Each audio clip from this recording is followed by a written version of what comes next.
go ahead and get started. So we want to welcome you again to the Donor Development Webinar with Ann Nash. Sorry about the puppy sounds in the background. So Ann is with My Giving Advisor. She's an attorney and entrepreneur who has a passion for philanthropy. She's currently principal and owner of My Giving Advisor and has more than 25 years of gift planning and fundraising experience. She is the former CEO of the Bluegrass Community Foundation, and while at the Bluegrass Community Foundation, she doubled that foundation's assets and tripled grant making. And she's also served in fundraising positions at the Nature Conservancy. So welcome to Ann, and Ann, take it away. All right, thanks everyone. Let's see. Okay, how come I'm not advancing here? Oh, it was going so well. Oh no. It's not advancing. Weird. I hear, let's see. That's odd. Shall I bring it up on my? I mean, so far it's been working until now. Mm-hmm. You know, the recording, did the recording start or something? I did start the recording, so. Why wouldn't it advance? I could also go ahead and do the slideshow for you if you want. Oh, this will work. I just have to use Excellent. my touchpad for some reason. Okay, great. This doesn't work. All right, so we had to have a few technical difficulties, but hopefully we'll move on. So today what we wanted to do is just, I was asked to talk about donor development, and that is a very big subject area. So what I wanted to do is just kind of talk a little bit about the why is this important, and kind of how we go about doing this. And I like to be very practical when I work with clients. So I want to really give you some practical tips. And I think we have mostly community foundation affiliates, board members, some staff, perhaps another nonprofit or two. Is that correct?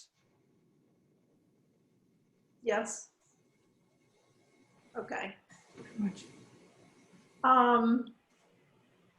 Let's talk about donor development and why it's important. So with community foundations, I think, and with any fundraising, with any nonprofit, it's really about sustainability. What we want is to understand that funding is not a bad thing, it's a good thing because it makes your community service possible. We're not going to function unless we have adequate revenue coming in. And ultimately, it's those donors who are giving through the foundation, who are supporting the foundation in many ways, both volunteer as well as funding.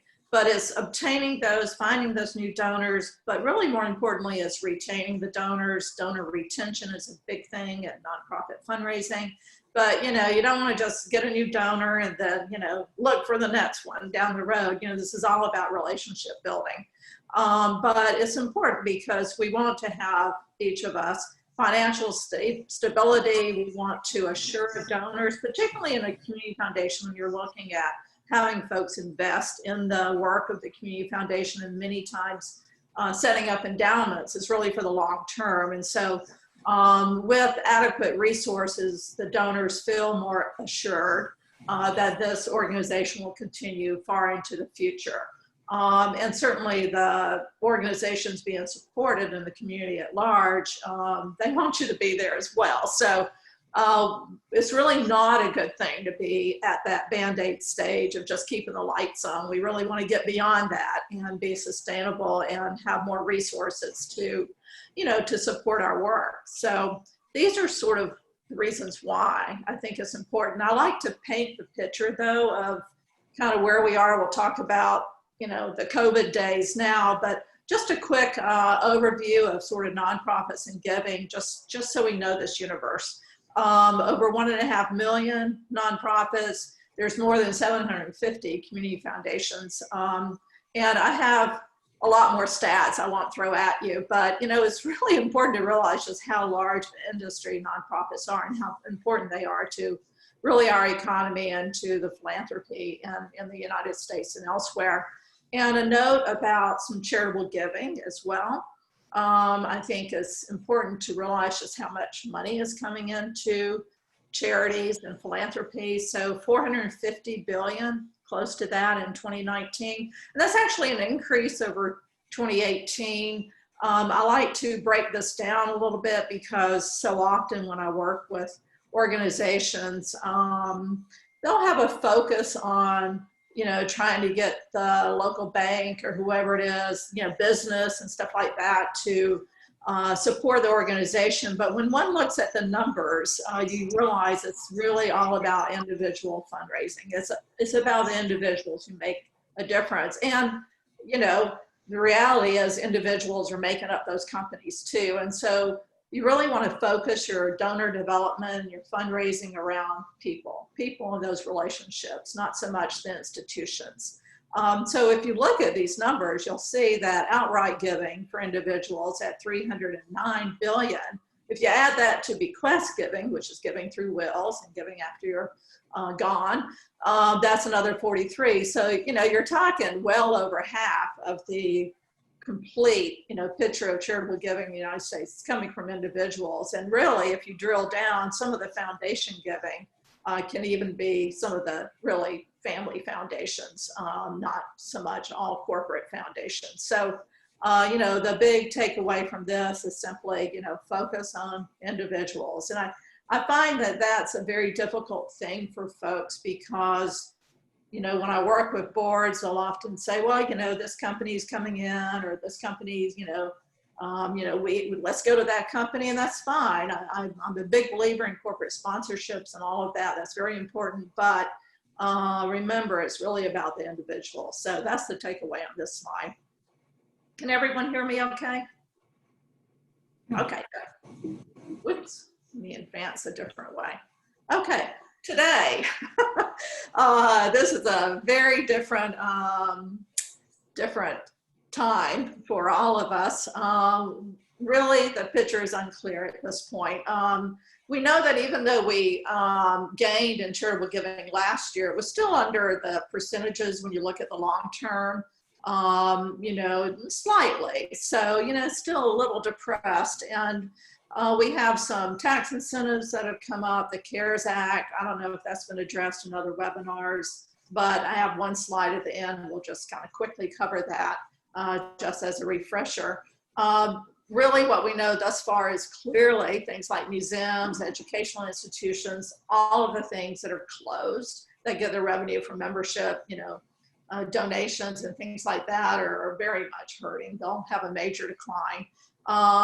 First quarter, there was already a 6% decline, and really, you can't so much blame that so much on COVID, since that really started, at least in the US, perking up around in March or whatever. So to already see a 6% decline in the first quarter is very worrisome.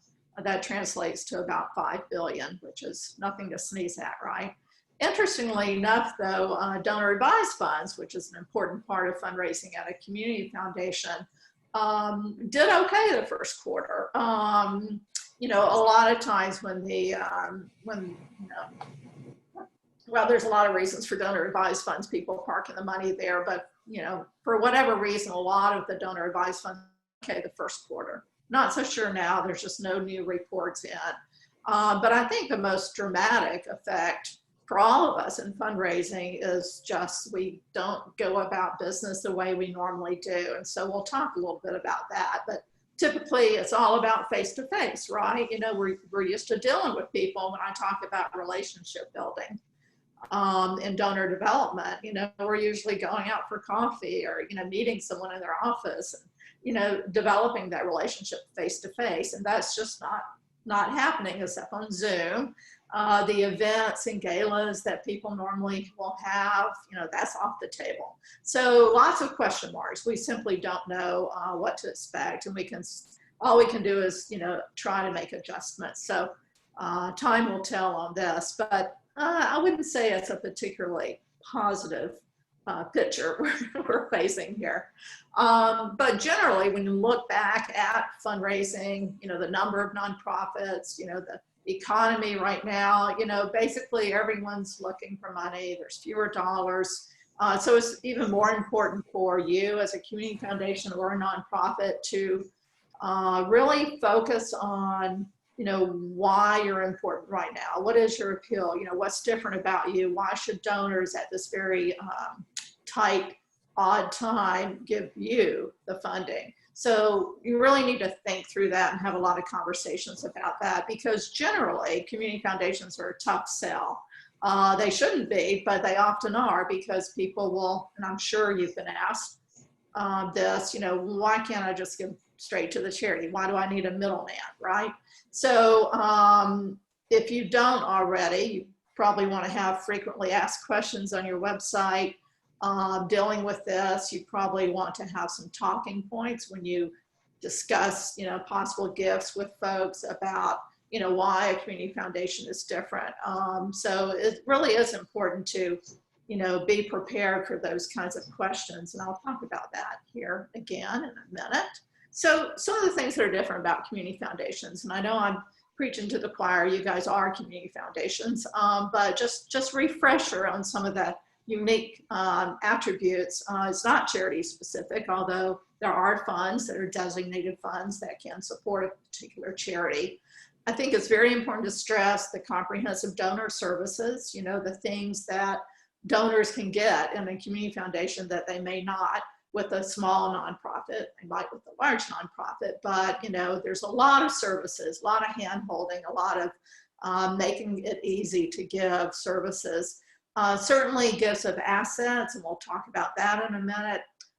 Much easier with most community foundations because staff are trained on handling gifts of assets, real estate stock, those kinds of things that smaller nonprofits may not really have the expertise or staff to handle. Also, the things about donor advice funds and some of the other giving is all about timing your giving. You can, throw a bunch of money in, get your deduction now, bunch it up from a tax standpoint, and then give the money to charity, at designated times later in the future. So timing is good, but I guess the most important compelling reason for a community foundation is the community investment, the convening, the serving as a catalyst and leverage for giving, and all of the good things that you're already doing in your community. Just think of what more can be done if we can increase our resources. So those are, just a quick overview of, some of the things that are different about the community foundations and fundraising in particular. Any questions or comments at this point? We're all good? Okay. All right, another refresher. I haven't been involved in these webinars and I haven't seen all of the syllabuses, but I suspect you've already gone through this. Is that right, Donna? We have briefly gone over some of the types of funds and things with a, Community Foundations 101 kind of webinar that we did. Yeah. Yeah. Okay, well, I'll just very, very quickly do a refresher on, just because we'll talk about a couple of these. Lots of different funds, right? That's the nice thing about being able to be nimble and flexible and cater to what donors are interested in doing. And you have your donor advised funds, scholarship funds, field of interest funds, nonprofit endowments, agency, designated funds. These can be the unrestricted funds, and many of you probably have some community specific funds, endowment for, such and such county or whatever it is to, really, serve as a catalyst for your county's giving or region's giving. So you have those, and then, you also have, on the other hand, the endowed versus non-endowed funds. So just a big assortment and flexibility of funds for community foundations, something that nonprofits generally by themselves can't offer, and that's another pro thing. Each of these have their own set of rules. Obviously, we're not going to go into all that.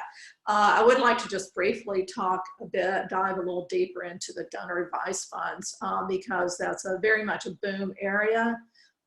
If your community foundation is not heavy on donor advice funds, that's okay, because community foundations have developed in different ways over the years, and some of them are more community focused and have more unrestricted giving to do community projects as a community foundation. Others have started more along the lines of almost a private banking type model. So it's more individuals who have started these donor advice funds in lieu of private family foundations, or, they've collapsed their family foundations into a donor advice fund. So, different, right, different types of things, but this is the biggie, and certainly for community foundations, the competition, so to speak, are some of the large, what I call more commercial donor advised funds, even though they are charities, but the Fidelities, the Vanguards, and those kinds of operations. But you can see the numbers yourself. They're pretty large, and like I said, donor advised funds have been at least on track the first quarter of this year. But it's interesting to look and see that the average size is just not that huge in the big scheme of things.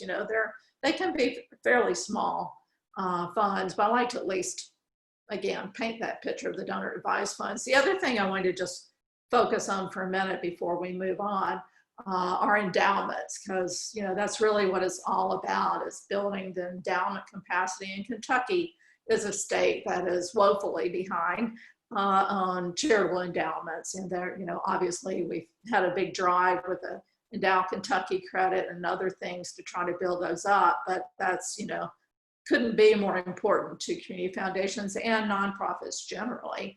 But just quickly, they are funds that are set aside. There can be quasi endowments, but essentially it's all for building that long-term sustainability. One of the things that I often run across, and many times with boards, is why endowments? We need the money now. We need to get some money out in the community right now. And my answer for years has been, do you have a savings account? And they're like, well, yeah. I'm like, this is a rainy day fund in a sense. This is an investment. This is, our savings account. We need to be prudent and set money aside for the future. And when you personalize it like that, I think people kind of realize it. They go, well, yeah, duh, we have savings account. That's a good thing. We like to encourage that with our kids. Well, same thing with the foundation. So it's very important. And again, I'm not going to drone on about endowments. I will, I have days of presentations on endowments, because that's what I focus on, is planned giving and endowments and major gifts in my consulting firm. But we're going to move on. So, I'm sorry, I moved past this slide, but again, it's the sustainability. I'm not going to go through all of this. One thing I would like to point out, though, is that with a community foundation, I think it's really important to have your own endowment fund, and not just to, raise money for endowments for donors to have endowed funds. And because, you need to continue functioning as a community foundation, and this can help you immensely in your operating costs. When I started at Bluegrass Community Foundation, it was, basically an overhaul situation. I had to rebuild that foundation. It was 3 of us at the time. So that was my job. And part of that was, trying to increase the endowment and other funds so that my operating budget was not stretched so thin every year. I didn't have the money to do more marketing and do all the things I needed to do to grow the foundation. But it was really helpful to have had already an endowment from the Knight Foundation that had been set up some years before, because that money dribbled into my operating budget, took some of the pressure off, because as a community foundation, you don't want to have to be in the position of raising funds, annual funds for your own operation. You want to be able to be raising funds for a higher purpose, so to speak. So that's my thinking on endowments here. When we talk about donor development, and we're going to discuss this more in a minute, I think with endowment donors particularly, they have some extra incentives. The Endow Kentucky tax credit, and I know you've already talked about this, so I won't go into that. That's really a wonderful tool that we had enacted a few years ago, so that really helps donors. Planned giving, as I mentioned, legacy and planned giving is what I do, and that's essential for the endowments, because it really is finding those folks who want to leave a legacy. They want to be providing for things after they're gone. And that's different than annual giving donors. So when you are prospecting or trying to identify donors for an endowment, you're really sort of looking at a different type of profile. And I know I was asked to go into identifying donors in this presentation, so I have some slides on that. But I did want to just point out that when you're fundraising for endowments, it's a slightly different method, I guess I would say. Okay, so coming back to sort of the big picture again, if we're going to be effective at fundraising, everyone's got a role to play. Everyone's a fundraiser. It's not just staff, it's not the board, it's everyone. And if you're running programs, particularly in a nonprofit, I found that the program staff are some of the best fundraisers because they're doing the work, right? And donors love to talk to them and find out more about the actual programs. They don't necessarily want to talk to the fundraiser if you're large enough to actually have a fundraiser. Staff itself. Know again what your stories are, know your assets. Why should people be giving to you? Tell your stories.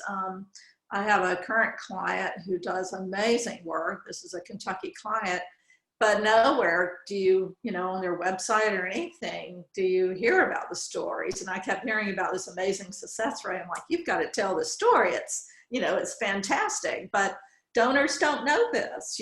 People looking at your website don't know unless you're telling these stories. So work at that, go through some exercises at board meetings about, the success stories and what you're accomplishing and how you can, express that. And then the other thing that we're going to dwell on a lot now is understanding benefits of charitable giving to donors and really the ways of giving. So that's what we're going to talk about right now.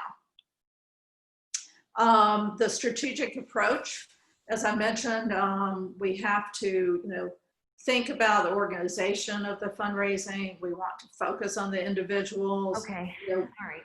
Anyway. Okay. Are we okay? I heard some voices. We got it. We want to build, a diverse world of this fundraising. So what I'm going to talk about will be, the sort of techniques on fundraising, but I want everyone to remember that it's a structural, organizational kind of framework that you want to have the right tools in your foundation, a donor management system. You want to have, tools like that so you can track donors. Sounds complicated, but it's not. And there's a lot of inexpensive systems one can use for that. And again, I'm not going to go into all that because I really want to focus on donors and, individual fundraising, what you can do now to start raising some of these funds. So asking for a gift, that's what I'm going to focus on now. We're going to talk about some of the gifting tools, ways of giving, so you're aware of some of the ways in which people might be able to make a bigger gift than they thought possible.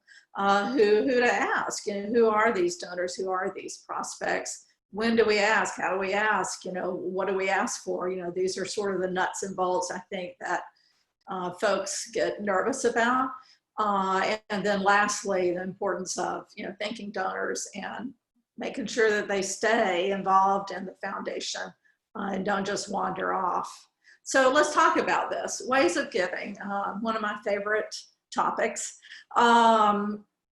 You can give cash, and we'll talk later about the CARES Act, which was enacted recently and due to the COVID situation and some incentives for cash giving there. But I often will talk about going beyond cash because most people don't have a lot of cash in their checking account or whatever where they can just write a big check, right? Usually it's the investments, it's the assets, it's, for a small business person, it's the, it's the growth that they've done over the years. That's where the assets are for most of America's wealth. So we want to think beyond cash. We want to think about various ways of giving. Security, stock, the market, if it's up, it's a great time to give appreciated stock held long-term. You've got some good tax benefits on that. Real estate, I don't know how many of you are prepared to take real estate. It's art and science all to itself. And when I was at the Nature Conservancy, I headed up their real estate program nationally for the non-ecologically significant land. So that's one of my areas that I've spent many years working on. And you don't want to end up with, you know, a Superfund site or anything with toxic waste or whatever. So, you know, there's a lot of precautions there, but a nice marketable piece of real estate is a really wonderful gift. So, you know, think, you know, broadly about ways of giving. Businesses, you know, when people are looking to retire or to transfer their business, there's some opportunities for fairly complicated giving, but, you know, but know that these kinds of things can be given.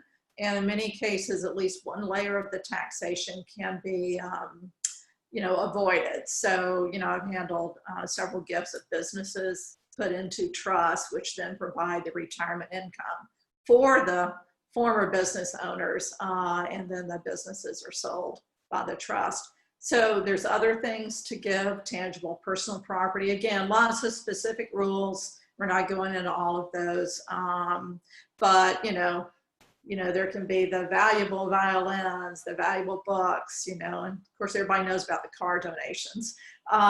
So be careful with all this, know what you're doing, but you know, there's some interesting gifts that can be taken advantage of by the charities, and many times the donors, you know, don't have anyone else to give these things to. Same thing with insurance policies that are paid up, closely held stock, you know, all of these kinds of things can be, you know, I think really wonderful gifts, and we just need to think beyond cash on this. Again, I have a totally separate presentation just on ways of giving and the ins and outs of that. But what I'd like to just say with all of this giving tools is you don't have to be an expert, right?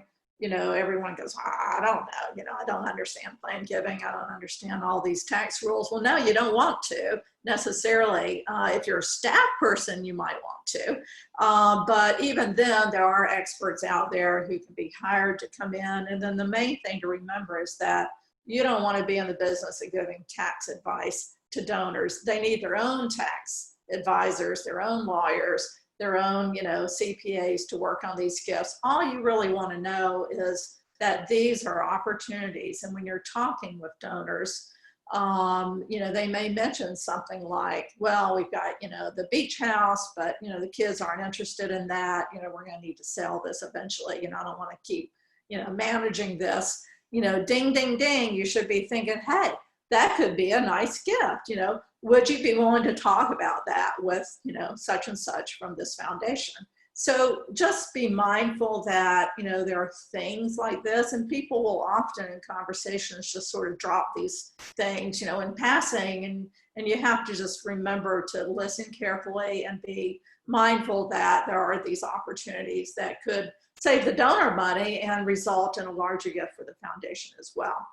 Now, all of these ways of giving, these assets that can be given, can be usually given outright, just as an outright gift to fund a new fund or add to a fund, or as an outright, you know, contribution.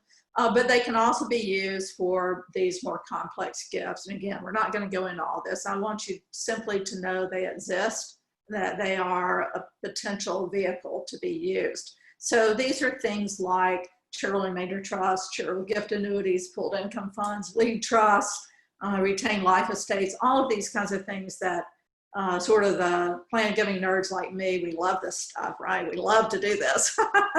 It's great fun, but you know, it doesn't have to be complicated. But this is what I did at the Nature Conservancy for 16 years. I headed up, you know, the complex gifts, which everyone would get nervous when they'd call, and I'd be like, yes, you know, director of complex gifts. Are like, well, I don't know if my gift's complicated enough. And what I wanted to say was, is it large enough? But of course I would not say that to the donors.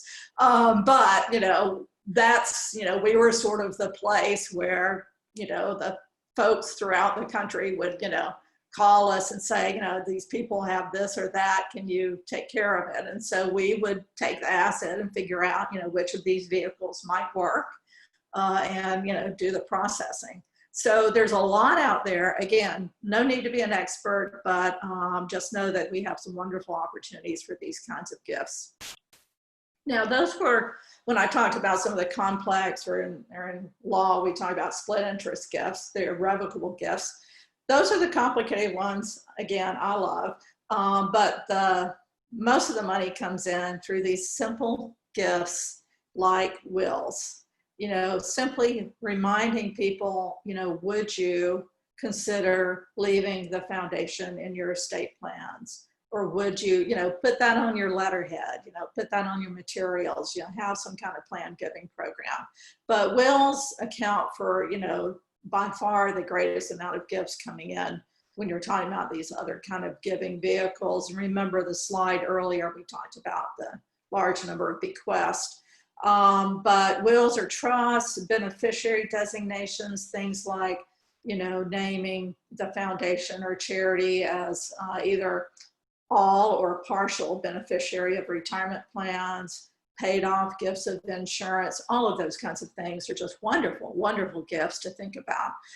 POD, paid on death, bank accounts, again, those are very easy gifts. And from a charitable standpoint, all you're really doing is making sure that your donors have your legal designation, what's the name of the foundation, what's your tax ID number, what's your address, those kinds of things. Just make sure that's readily available to donors and their advisors so that they can very easily plug that into some of their charitable planning. So, super simple, really important to start going down this avenue if you're not already. Most community foundations are very good at this kind of thing, but if you're not, you definitely want to be incorporating these kinds of gifts into your development program. So that in a nutshell is sort of that ways of giving, thinking beyond cash, sort of, raising the horizons for these kinds of gifts. What I now want to talk about is identifying prospects, who are these people who, we might want to be approaching. And what I like to remind people is that it's identifying who are your friends. Look to your friends. There's some old saying, I forget who said it, but it was essentially something like, look at your friends and just hope they're wealthy. Something along those lines.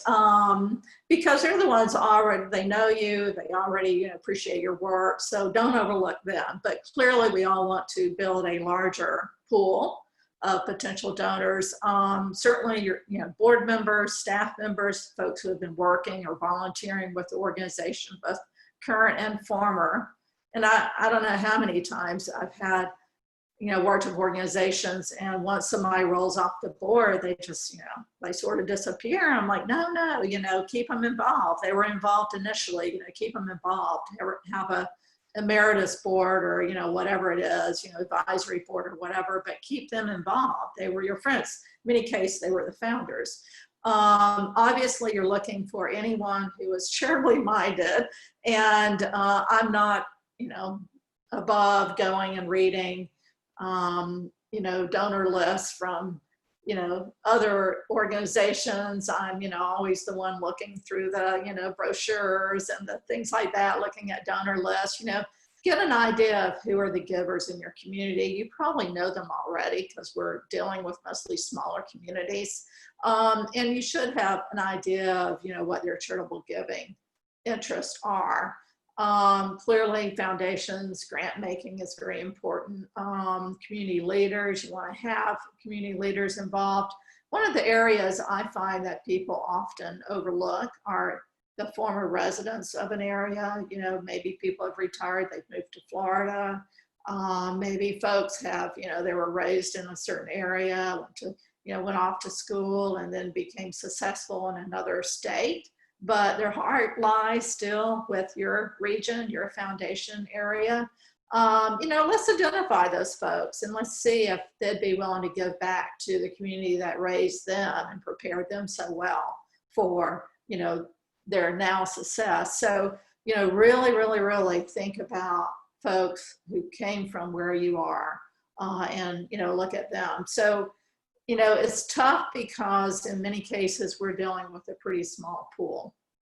But that's all we have to work with, right? So just, constantly talk about folks who you think would be interested, discuss this at your board meetings, I mean, people know people, and so, you know, they know the circumstances of them, what their interests are, and so you have to kind of talk about this stuff. It's okay to talk about it, to figure out who are the ones who, you know, are the most likely to become donors or to stay donors of your foundation.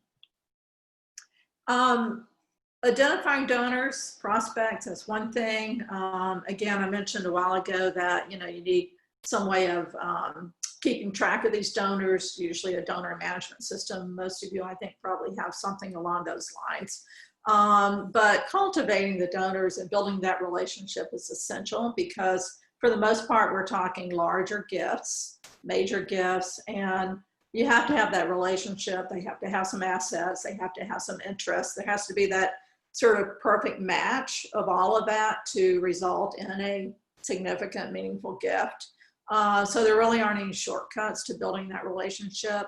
You know, keeping these donors informed or prospects informed, making sure that they're getting, you know, emails about things, getting phone calls. If there's an interesting article that's maybe on the subject matter of what they're interested in or whatever it is, you know, just put a little post-it pad note on it, send it along to them, you know, let them know that you're thinking about them, keep them informed, and, you know, let them become comfortable with you before you, you know, go in and ask.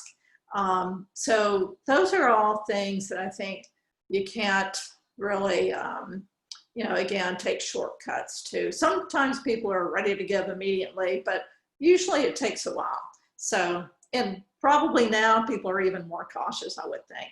So even more reason to really sit down and think about building that relationship with folks. I use what I call a pipeline report. So in sales, you know, it's like a sales pipeline, any of you in business. But you know, so I can kind of keep track of, you know, contacts I've had with a donor, you know, what are my next steps? Or am I inviting them to this or that? You know, I want to make sure that I'm continuing these touches on a regular basis with folks so they're not forgotten. The other thing I think that's good to remember is sort of what their circle of influence is, because larger gifts aren't made in a vacuum, right? They're talking to their spouse, you know, they're usually talking to their lawyer, accountants, whatever it is, other nonprofits that they're close to, particularly sometimes in universities, people have gotten very close to the development staff there because universities have been at this for a very long time. But be sort of mindful of, you know, that community that surrounds the individuals, because sometimes they can be the gatekeepers. Sometimes they can make or break a gift. So be mindful of all of that as well. I think that's important. So you've found some potential donors. You've, you know, kind of been working at informing them about folks. You understand them. You know the prospect now pretty well. You've done your research. You have your talking points. You understand why you want to ask about giving to the foundation, why the foundation's different, why this is important. So you have a clear and compelling case for support. And the right person is asking. You know, you may have the relationship, but maybe someone else. So think about who is going to be the most successful person at asking. And then think about what you want to ask for. And generally, you do want to aim higher, not too low, because if you ask for too little, they're kind of off the hook, right? You can't kind of later go, well, wait a minute, can you can you add another zero to that? So, you know, sometimes you flatter people when you ask a little higher, right? So, so I think, you know, it's important to kind of ask a little bit higher. You don't want to be insulting by any means, either being too low or too high, but you can usually tell by looking again at maybe, you know, what they've given to colleges or church or whatever it is to, you know, get at least an idea of what they might be interested in. This is kind of the key. I do a lot of board presentations where we talk about getting over that fear of asking, because people internalize this and they think, you know, I don't want to ask my friends for money. You know, I'm not comfortable doing this. I hate this part. But, you know, it's not you, right? Just, it's not you at all. You're asking for the institution. It's all about, and it sounds hokey, but it really is giving that donor the opportunity to make an investment in something that's really, really important. So, you know, we just assume they're interested because we've done our research, we know they are. And, you know, we're helping them out and practice if you need to. So, you know, you've just got to take you out of this equation and not take anything personally, whether it's a yes or no or whatever it is. It wasn't you, it was the cause that made these folks give or not give, whatever the case might be. Real quick, because remember I said I wanted to be real practical, but you know, there's ways to request that meeting. Things are different now. Usually, you know, you'd go to an office or a home or a restaurant or something like that. I'm not real sure how we do this. I think Zoom fundraising is interesting. It is more personal than simply the phone call, but it's just going to be a case-by-case situation on how we go about these actual, what typically would be a face-to-face ask. But, you know, think about that. Think about where the donor might be most comfortable. And I think it's also really important when you ask for a meeting to let them know why you want to meet, because some folks feel like, well, if I ask them, if I tell them I want to meet with them or call them to talk about giving to the community foundation, they're not going to meet with me, right? They don't want to be asked for money. Well, you also don't want to surprise them. You don't want them to think that this is a social call or whatever, then all of a sudden you know, move into asking for a gift. So you don't want to surprise them. Just go ahead and say, you know, I've been very involved in the community foundation. I know that you know, having lived here, you know, your life, you know, you would like to hear about some of these projects. I'd like to tell you more about it. So talk about the fact that you want to discuss the foundation and what they're doing and how they might help. So go ahead and disclose that. I think it's really important for folks. When you're in the meeting, it's okay to kind of do a little chit chat, right? You know, just you know, how are you? How's your spouse? Blah, blah, blah, whatever it is. And then when you go into the conversation, it should be more listening to them, hearing about what their charitable interests are, what their objectives are, what they're interested in, you know, what moves them, what are they passionate about.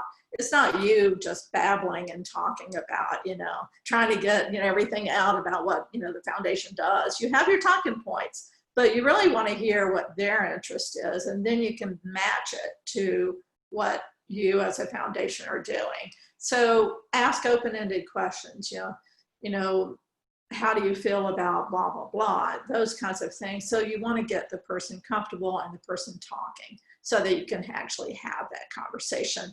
Don't have it too long.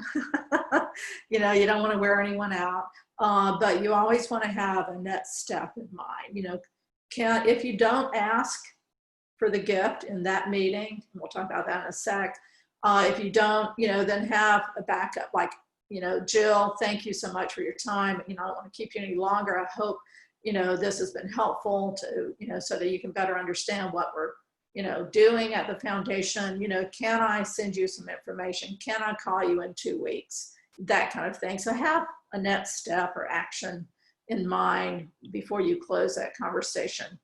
Always follow up, you know, a letter, email, whatever it is, you know, immediately thanking them for the meeting. These are basic things to do, but I think it's really important because we tend to forget this stuff. And then again, get back in touch with them. And, you know, don't forget this person, you know, don't just race out, have a few calls, and then don't get back with them in 2 months or whatever. So, you know, it's important to continue cultivating them, keeping that relationship up, or if they make a gift, obviously thanking them immensely. So another thing people often say, well, what if they say, yeah, you know, I'll give you some money. What do you do then? It's like deer in the headlights, right? If you don't know, obviously, thank you. You can't say thank you too much. Luckily, being in a foundation, you'll have someone else to pass the baton to. You know, well, you know, Judy will be following up with you to work with you on actually, you know, getting that gift in. If you're Judy and you have to do it yourself, then, you know, hopefully you've had training, you know what to do. I'm a big believer in having, policy and procedures in place. So if it's a stock gift, you know exactly, how you're going to process that. If it's a cash gift, these are the steps you have to do, to take it in, the deposit, all that kind of stuff. So, you should have some procedures in place for that. But as a board member, luckily, you usually get to just pass the baton over to someone else to take care of that stuff. And then, of course, the official tax letter that needs to come out to comply with any IRS regulations. And then the all-important keeping that donor informed. I do a lot of audits and assessments with clients, and I was speaking with a donor of a client not too long ago, and she said, I know they do good work, and I've given them money now, every year faithfully for several years, but I really don't know what, how they use my money. No one's really ever told me. And I was like, oh no. So I quickly, wrote that up, to say, hey, you've got to, tell donors what you're doing with their money.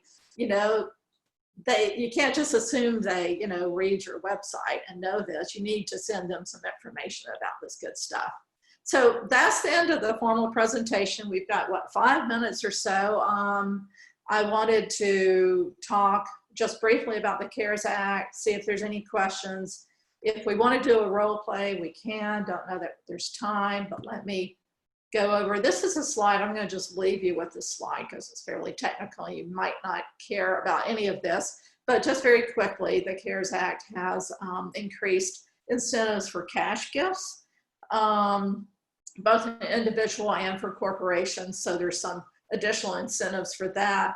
Unfortunately, donor advice funds were excluded, as they usually are, from a lot of the charitable giving incentives for a lot of reasons that we won't go into right now. So the DAF gifts are excluded from this, but most of the other funds would be fine, and outright gifts are fine. The charitable IRA rollover, which has been pretty popular, wasn't really changed, but the new rules have made it actually just as advantageous for somewhat younger people to make some gifts, almost the same effect. So what it boils down to is that, this is a time where the CPAs kind of need to come into play if someone wants to make a major gift. Just be mindful that there are some changes. And again, you don't give tax advice, but you want to at least know what's out there that might be a little bit of an incentive for things like that. So I just wanted to at least share that slide with you. This is just a very quick overview of that. So I'll go back one more on that, and I'm going to leave it at that and see if anyone has any questions or comments or stories to share. Everyone's awake? Ann, I have a question. I'm on the Upper Cumberland Community Foundation. We are, as far as I know, Kentucky's only regional affiliate, trying to band together 5 different counties to be able to work towards developing an endowment and so forth. Right. And we have a very good board, bringing a wide, diverse amount of expertise to the board. But we also have a discomfort in talking about this, and so forth. And so my question becomes, how much, is there like is there a strategy for developing the comfort level of your board members in doing this? I mean, we want to get them there. We've made it clear that, you're expected to personally give, you're expected to fundraise, those types of things. But we also can't afford to let that be the, it's like, oh, you didn't bring any money, we got to let you go. Okay, that's not going to work for us. We want to include, we want to have incentives and keep pressure, only it's got to be light enough pressure that it doesn't run anybody off. So I guess what I'm saying is, what would be a strategy for developing reluctant board members into excellent donor builders? Well, I think that's some of the things we did talk about, and that is, I'll usually do a presentation to boards on this to kind of overcome that fear of asking, because it really is, they personalize it. They think it's just them. They don't want to ask their friends or whatever. And so it's really making them realize that it's bigger than them, and getting again, that you taken out of fundraising. It's not about you. And, you can say that, you can get a consultant to say that, you can provide materials to them, all that kind of stuff. But I really think that you have to just keep drilling that notion in, that it's for the community that you're doing this. And also some of these little steps, like making sure they have the talking points, so that I script them. When I'm working with a client, I script people for these. I don't do solicitations. I don't believe in that. I think it's the clients are the ones that need to learn how to do that. But I'll script it, and so that they understand, these are some of the common objections they might hear, so that they don't feel like they're caught with no answer. So there's, in fundraising, someone will go, I've got kids in college, I need to, pay for that, or, money's tight now. There's some common objections, right, that donors will give. And if you have some answers that the board members have been sort of trained and know exist, they feel more comfortable with that. So they need to get the you out of the asking, right, not personal. 2, they need to be prepared with commonly asked questions and answers, so that they don't feel like they'll look stupid or get caught, again, deer in the headlights. And then the other thing is success. Once they have a successful fundraising encounter and they get a gift and they know the good that comes from that gift, it's amazing how, they like, oh, well, okay, this wasn't so bad. It's great. So it will come with time. I know that's sort of. Well, okay, so I guess I'm looking. Okay, so I guess I'm looking, should we encourage them to, like, okay, we want you to set up appointments with 3 family members. We're going to put people with you to have this conversation, so you see how the conversation can go. Right. Then we're going to go with you, and you're going to have the conversation, only this time it's going to be friends and not family. I guess that's the type of strategy that I'm looking for. Absolutely. And do the role playing, at your development committee meeting or board meeting, they actually think it's pretty funny, and it does increase your comfort level. But, you can prepare, 3 or 4 role plays and just have time set aside at a board meeting and have folks do it, because then they're listening in, right, on the folks who are on the spot, and then just take turns. And it's about, on boards, I think it's about, getting over that fear of asking. It's making it a little more fun. And when at board meetings, when they are all interacting with each other and seeing how someone else sort of stumbles, on their words, and it's not the end of the world, it's okay, everyone thinks it's kind of funny, is a little endearing, they feel less nervous about it. The other thing too is people can get concerned about asking their friends, right? And sometimes there might be someone else who's better at asking, as long as they are opening the door for you and setting up the meeting or introducing you, then you can do the ask and not make them do the ask. I mean, it's most effective to do peer-to-peer fundraising, but if they're at least there in the room with you and you do the ask, their presence and their words in introducing you and those actions go a long ways. So you have to just see what the comfort level is of each board member. But you're totally right, Sandy, in making, sure that each board member understands that it is a board obligation to provide revenue and funding opportunities. So I hope some of that helped. It's not easy. And, I run across it, every single client is just, most people don't like it, or they're okay with doing events, but they don't want to do that one-on-one. Well, it's the one-on-one that's the large gifts, right? Yeah. Well, and I think, and I don't intend to dominate our 5 minutes of Q&A, but I found that those that are good at asking tend to be good at asking businesses. And so. Yeah, it's more impersonal. Yeah. Absolutely. But, that's one reason I share those numbers on charitable giving. Like, I would, use those with your board, make sure they understand it's really about individuals. And when you look at, your fundraising activities, making sure that, it's not everyone just going to the local companies. It's people doing one-on-one kind of giving. Right. So very important. And I think as the grant making continues there for Sandy at Upper Cumberland, then I think it'll get easier because they'll know what you are doing for the community. So I think that will get a lot easier for the board members. They can explain to them what organization they've helped. I think that'll help a lot.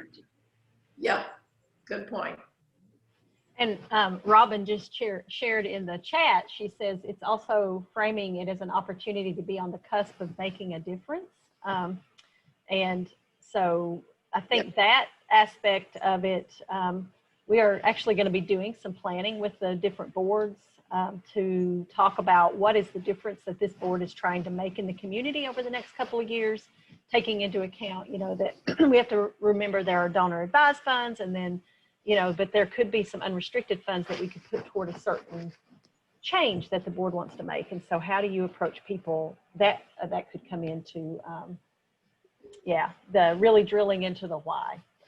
Yeah, absolutely. And again, having those talking points, so that folks are comfortable with, the stories and successes and why this is so critically important, and how, folks can make a, tremendous difference with their giving. It's actually very, it's very satisfying once folks kind of get over that hump of asking, and they realize that, it makes such a tremendous difference to the community.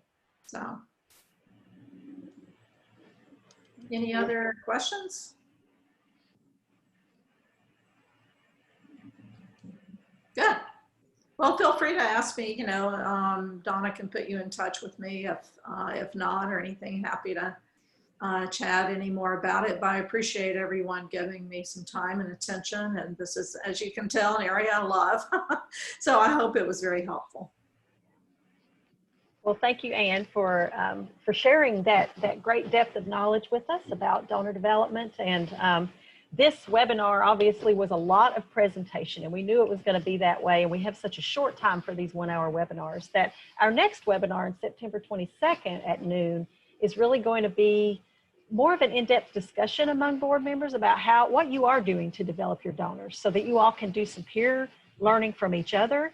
And maybe we can even talk about those questions that you're asking, Sandy, about, what are the things that we hear from people, and how do we respond to those? And you all can come up with some of those responses on our webinar in September. So we'll kind of continue this conversation, because donor development seemed like an important enough and big enough issue that we didn't want to just give it an hour. Yeah. So if folks are happy with that, that's the way we'll proceed in September. And we will make that one super interactive and really make it a conversation. So it looks like Kathy, they just disappeared. It looked like she was raising her hand to say something. Maybe it was a bye. Maybe it was a bye. Maybe that was the yeah, they may have had something at once. So, so thank you everybody again. And this webinar will be, the recording will be up on the Foundation for Appalachian Kentucky's YouTube channel in the next few days. So good to see you, Ann. Good to see everyone. Thank you. Thank Take you. care. Bye. take care.